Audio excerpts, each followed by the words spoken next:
This is the Johnny Cleveland Podcast, all things Cleveland sports, with your host, John Suchan.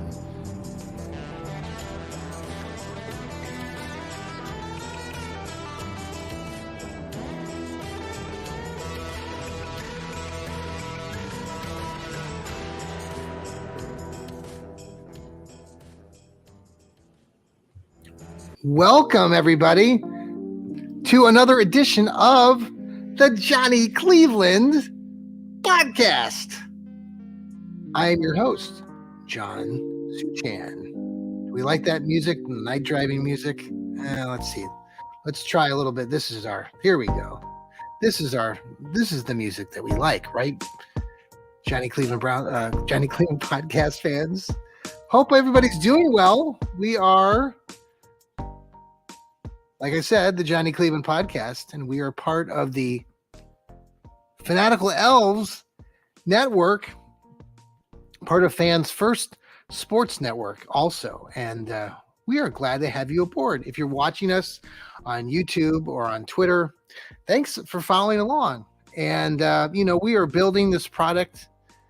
We've started this journey with the Fanatical Elves, a Cleveland Browns podcast network back right at the end of March, and we have grown.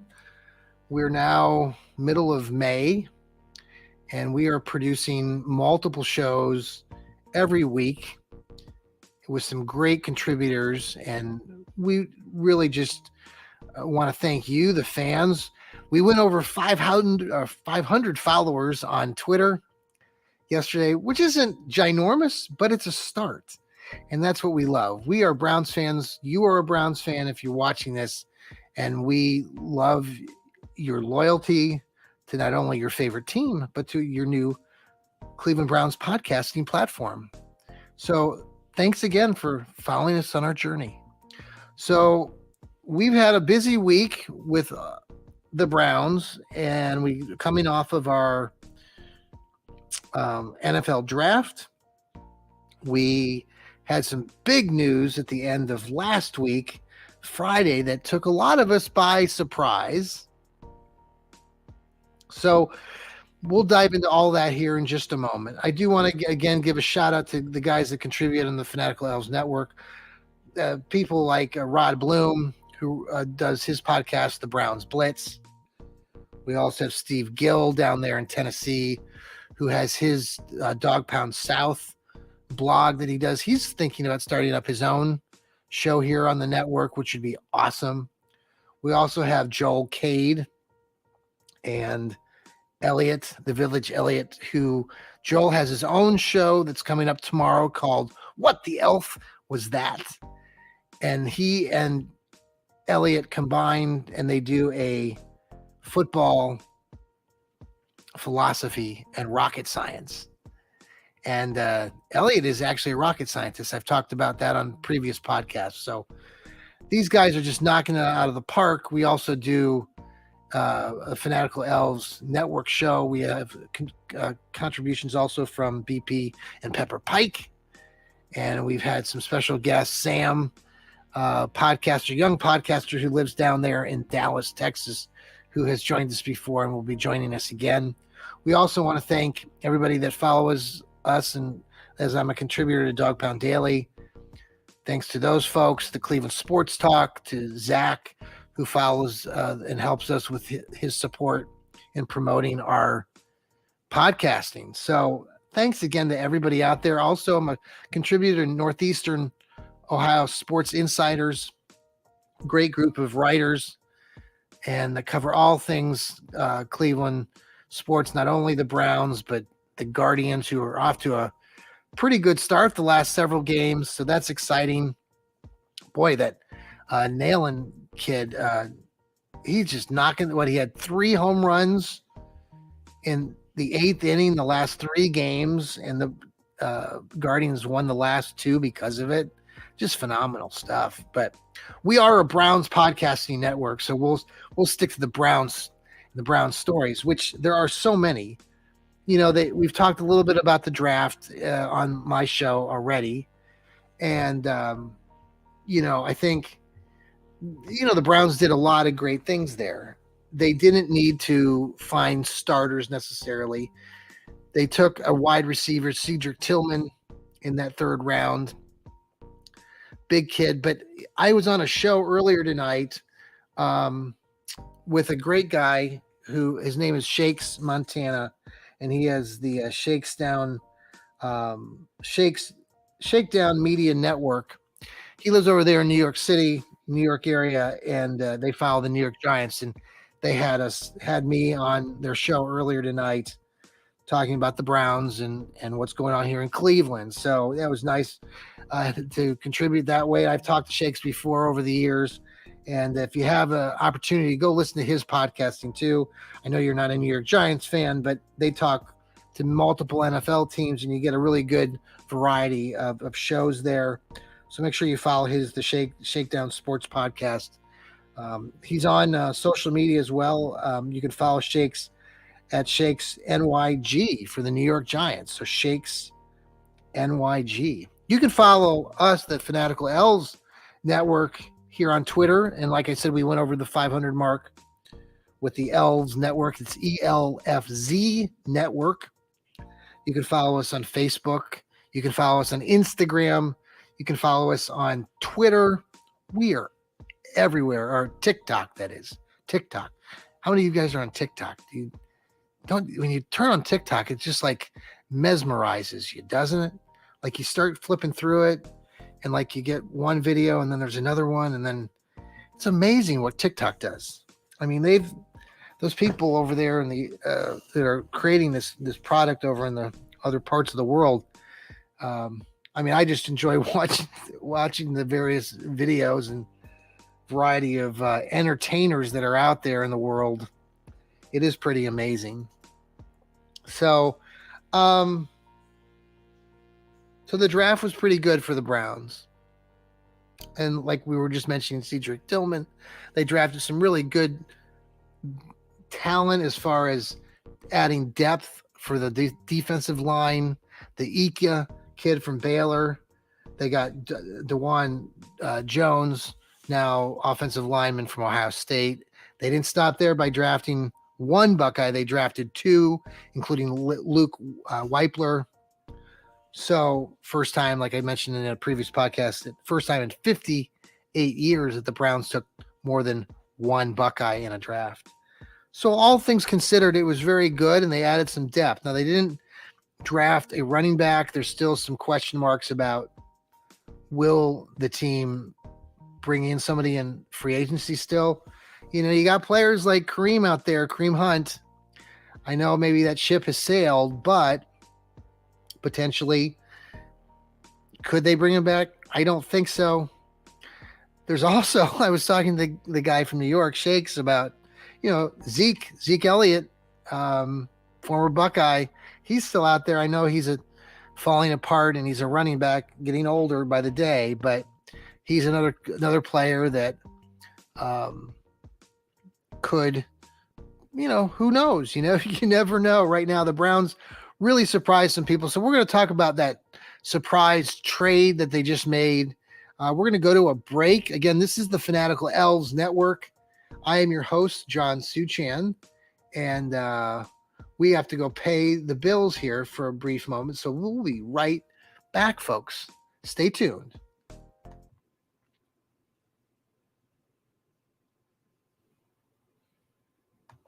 Okay, we are back on the Johnny Cleveland podcast, and this is the Fanatical Elves Network.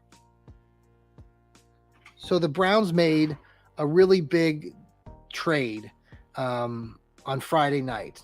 They ended up they traded for Zadarius Smith from the Minnesota Vikings. Zadarius is an all-pro defensive lineman who edge rusher / linebacker, has played multiple years, 8-year vet. He's been on the Browns' radar in the past. When free agency has come around, his name is circulated with the Browns. So the Browns pulled the trigger by drafting or trading for this kid. who had a great year last year as a Minnesota Viking, had 10 sacks again the previous couple years in Green Bay before. He did have a back injury that some people are concerned about. Before that injury, though, he had some stellar years. Again, 12 sacks here, 13 sacks here. So he's just a solid defender. And with Jim Schwartz, the new Browns defensive coordinator, coming in, the Browns could showcase a variety of tactics when it comes to defense. We were talking about this on our Fanatical Elves show, our special Browns scheduling show the other night with Joel, the left guard, Elliot, and Steve.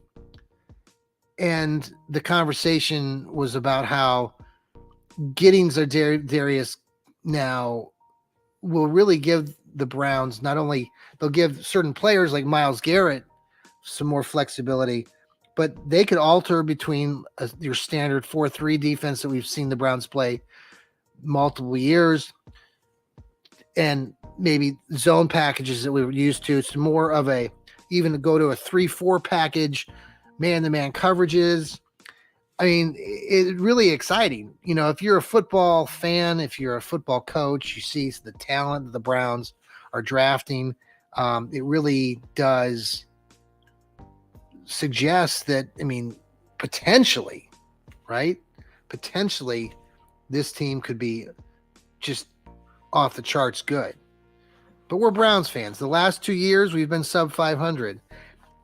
And that's where that kind of leads me to my final discussion piece before we leave you tonight. And that is, all this stuff going in with the schedule and then the players coming in. And I talked a little bit about this the other night on our kickoff show on Sunday.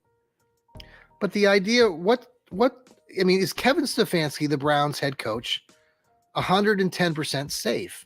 And I've been saying for months, and some people that I write for think that I say this all the time, but genuinely, Stefanski should be under the gun to perform well, and he shouldn't be given a free pass. Some people that I work with and contribute to various blogs think that the front office is 110% behind Stefanski, and that for a variety of reasons that the Browns have had numerous injuries.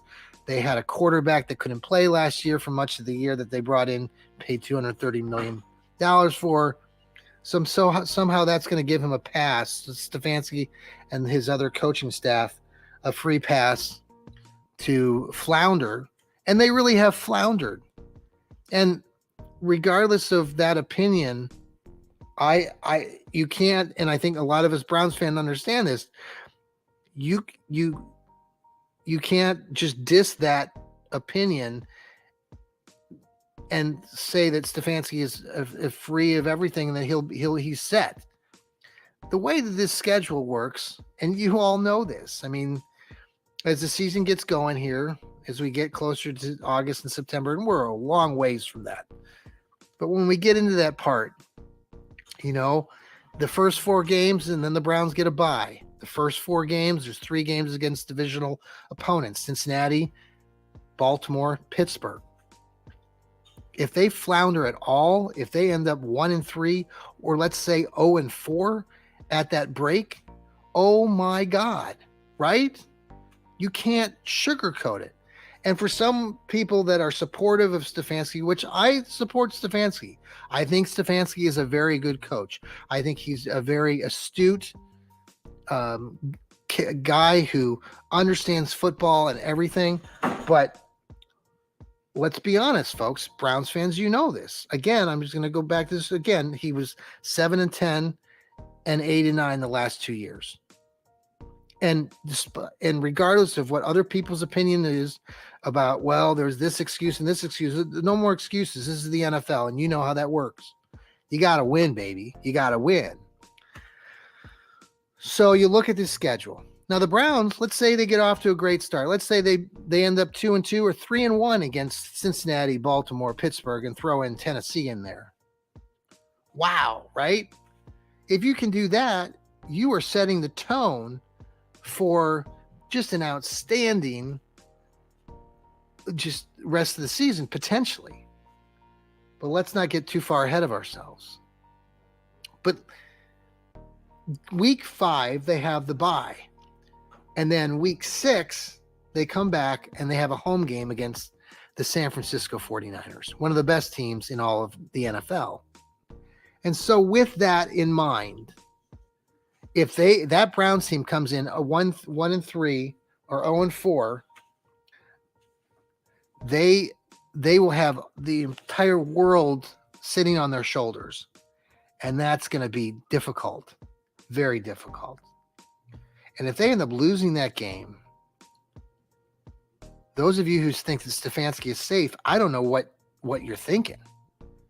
And if the idea, those of you that feel that way, you want to blame the fan base and say, well, that's just fans wanting to get rid of another coach and they don't understand football. Come on now. Browns fans, you know this. We know a lot more about football than your standard reporter and blog writer is going to give you credit for. You diehard Browns fans understand that. You know the game as well as anybody else. And, there will be people that will diss you just because of that. And that's unfair to you. And, there should be pressure on Stefanski. If he doesn't win, if, Andrew Berry, they got all the talent in the world now. On paper, this team should be in the Super Bowl by now, right? We've never been to a Super Bowl. So this is going to be one of those years, folks. And I think some of you understand this too. The Browns brought in Jim Schwartz, defensive coordinator. Jim Schwartz, former head coach. Been with Super Bowl teams. If things go south with this team, I don't want Stefanski fired any more than you do. I mean, maybe some of you do. I don't want him fired. But if he's standing there at 0-5 going into week 6 or 7 after they lose to the 49ers at home, I'm sorry. That's just, you've already crossed you can't come back from that. Now that's part of the issue too. You look back at the Browns history, you look at someone like Hugh Jackson. Oh my God. 0-16 and they bring him back. What the hell? So we don't know. We're just going to, play it out. We're Browns fans. This is how Browns fans think, but that's okay. We respect that about ourselves. We can talk about that ourselves because we are Browns fans and we are loyal, more loyal than your average fan who says that they're following the team, but they're not loyal, diehard fans like you and I are. And that's important. And this is what our podcasting crew is about.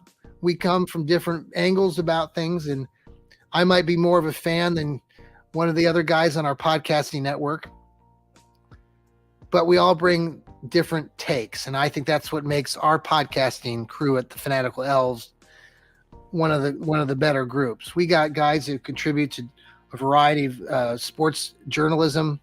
Like I said, what I'm involved with, the other guys are also contributing. They have their own blogs. They work for their own groups. Dog Pound Daily is one of them. So you're going to get a lot of variety from us here on the network. So those are some things that are coming up. We have a lot of time to continue to talk about what happens as we get into this. Well, first we got to get to training camp.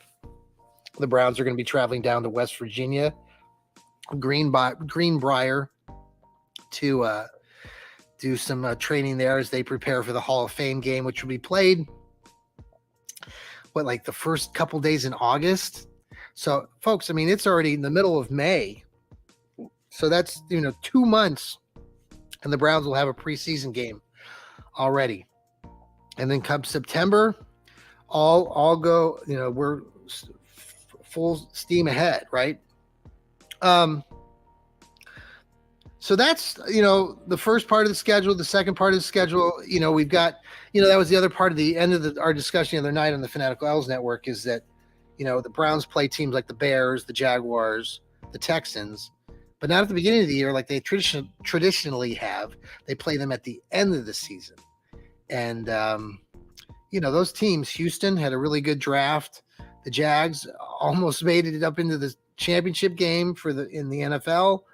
The Bears have got Justin Fields. So these are things that we've got to be aware of. And they're going to be tougher teams to beat in weeks 14, 15, 16, and 17. And for God's sakes, what is the NFL doing? I know that NFL is all about money, but the stupidity of having the Browns play the New York Jets in week 17 on a Thursday night is just boneheaded. Aaron Rodgers is 55 years old? I mean, not that old, but I mean, the guy's probably not even going to be playing in that game. It's going to be week 17. It'll be 20 degrees out here in Cleveland. And it's 4 days after Christmas. I get it. Or 3 days after. It's all about the NFL making a buck. So don't like it, though. I think it's dumb. Don't you think it's dumb? Okay. Well, I hope that you all have a great rest of your evening. Again, we're going to be putting this out here first thing. So if you're listening to this podcast, it will be coming to you Tuesday morning, May 16th. So again, thank you for joining me on the Johnny Cleveland podcast. It's always my pleasure to talk to you guys, the fans out there, and appreciate you following along on our network, the Fanatical L's Network, part of Fans First Sports Network. We're doing everything we can to grow this brand, this programming. Come along for the journey. It's going to get better, and it's going to continue to improve. And like I said, we have a variety of talented guys here that are Browns fans like you. And that's what we love about doing this podcasting. There is no money in this right now. This isn't about the money. This is about a love affair with our Browns. So, guys, I hope you all have a great evening. Take care. And I always like to leave the show at the end by saying, remember, everybody, that's right, keep smiling.